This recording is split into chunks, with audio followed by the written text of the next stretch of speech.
Okay, in this video, we're going to talk about the work energy theorem. And this is kind of the culmination of what we've been working on for a couple of weeks now. It's an extremely useful tool that's going to relate work and energy in a quantitative way so we can use it to make predictions and solve problems and do all the things that we want to be able to do after having taken this course. So the goals for the lesson are first going to be to introduce what the work energy theorem is, and then also to demonstrate the versatility of the work energy theorem. Because what I'm hoping you guys will see is that it's an extremely powerful tool that can relate lots of different quantities. So we'll start by looking at the work energy theorem, and then we'll take a minute to look at some past examples and basically see how we've already been using the work energy theorem. And just showing how we've seen it even though we haven't explicitly called it that. And then we'll unpack the work energy theorem a little bit mathematically so you can see all the different things that we can compare. So first is the work energy theorem itself. And so the work energy theorem relates work and kinetic energy. So basically it says that the net work on an object or a system is going to be equal to the change in the kinetic energy of that object or system. Because kinetic energy contains velocity, right? It's 1/2 mv squared. Because the work energy then contains velocity, what this also relates very clearly then is work and velocity. And that's a really important relationship that is super, super powerful. And this is really the part that I think that we've kind of clearly already seen and dealt with. So let's look at a few examples of that. So let's revisit this car braking to a stop example. And I'm going to do a quick series of bar charts to review this. So what we would have said with this example previously is we basically would have said that in the first state of the car, it would have kinetic energy. And then in the second state, it would be at rest, and so it would have no kinetic energy. And then basically what we would do is say, well, in between, why did it lose all that kinetic energy? Well, because work was done. So we would say that there was work done by friction, and that would have to cancel out the energy that I had. And this is exactly the work energy theorem, that I had a change in kinetic energy. So I had some and then I had none. So there's a change in kinetic energy. And that change happened because there was work done.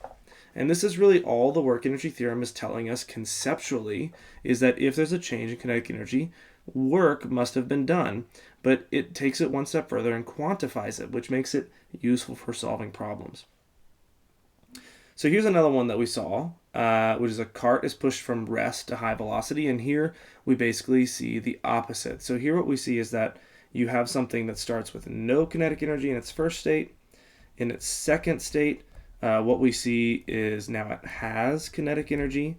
And so then the work energy theorem would tell us that in between, that change in kinetic energy must have been because work was done. And we didn't use the work energy theorem when we were discussing this, but that's exactly what we see. So work is done. That work's a little bit too tall. Maybe we'll try that again.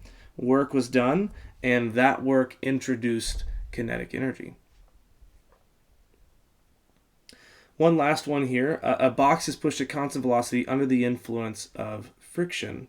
So here, this one's kind of interesting. We would start with saying, well, we start with kinetic energy.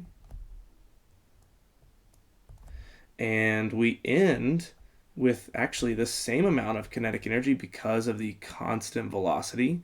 So if I look at 1/2 mv squared, if that velocity is locked in, then the kinetic energy doesn't change unless the object loses mass, but that would be weird, so it doesn't do that. And so here, this one we see, there's no change in kinetic energy. And so now we've already said this, but we could actually rely on and quote, kind of cite it as a source of information, the work energy theorem. And we could say, hey, according to the work energy theorem, I had forces that did work. And so the work that they did must have canceled each other out to a network of zero because my change in kinetic energy was zero. And this is exactly what we've seen before. So if we say that there was, some force doing the pushing and there was friction, that the friction is negative and the force doing the pushing is positive, and they just, they cancel out to zero, and that's why the kinetic energy doesn't change. And so this is, again, the reason I've shown you this example is I want you to see that the work energy theorem is not a new thing conceptually. Conceptually, we've been doing this. What it's doing, though, is it's quantifying that concept in a way that's usable for us. So now that we understand that, let's look at the work energy theorem and try to unpack it just a little bit. So the first thing I want you guys to see is that the classic way that we've done this, or the most simple way, is we've said, okay, net work is going to be work 1 plus work 2 plus, work in, however many we have, that's the amount of work that's being done. But we also saw another perspective could be, whoopsies. Oh man, you're seeing behind the curtain here. It's like Wizard of Oz time. Okay, all right. What we could see is that the network is actually the net force multiplied by a common distance. We've talked about that conceptually before. And over here, this change in kinetic energy, I could say that's kinetic energy final minus kinetic energy initial. And then I could further unpack that to all of its actual values. So 1/2 mv squared minus 1/2 mv naught squared. And so what I want you to see here is all the different things that are included in this now that we've unpacked it. So you've got in the core thing, you've got work and you've got kinetic energy. Those are definitely here and important. But then now on top of that, we're seeing that, okay, force is involved, displacement is involved, and over on the other side of the equation, I can see that there is velocity involved and that there's mass involved. And so that's a lot of things. I mean, if you think about all the concepts we've talked about so far, most of them are pretty simple, and they relate to or three possible things.